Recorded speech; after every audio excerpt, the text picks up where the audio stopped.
We went through the interview process to identify architects.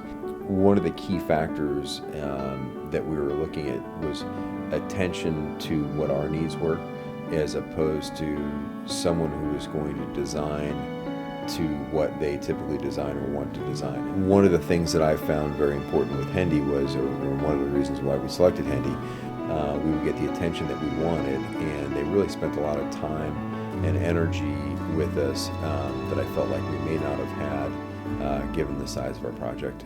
Our mission really was to look at the industry they're in, which is a very traditional in-office type arrangement, very conventional, and they really wanted something different out of the box. Hendy was really good about listening to what our needs were and going through the planning process.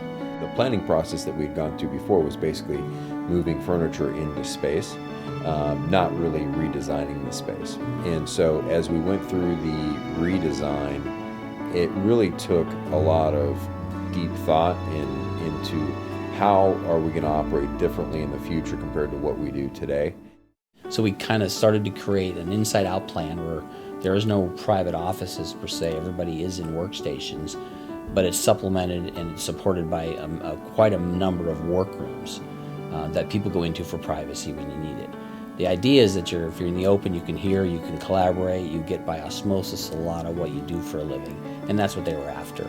You know, we all moved into our cube, and I came from a nice big office, and you can see I don't have a lot of space here, but the reality is you don't really need it, and you sit here, and the guys I work with are here across from me and kitty corner to me, and the flow of information is actually, it's 100 times better, and the reality is that I'm a lot more productive.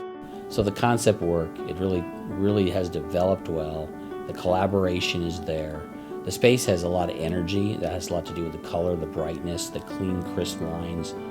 I think the space itself just kind of allows for us to sit together like this and talk like this and interact like this. Yeah, I think as the office grew, we kind of noticed that people liked to hang out, and the kitchen was the center point to all hang out.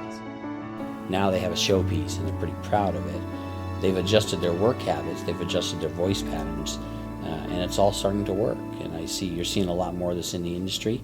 They're one of the first ones to actually step out of the box in the real estate community to come to this type of an arrangement where it's pretty much an open plan, collaborative environment. And I think the results of what we were able to achieve here were above and beyond what I would have ever anticipated. And even for myself, who I could have chosen an open plan or an office, I'm very happy that I chose a task-oriented cube conference type environment.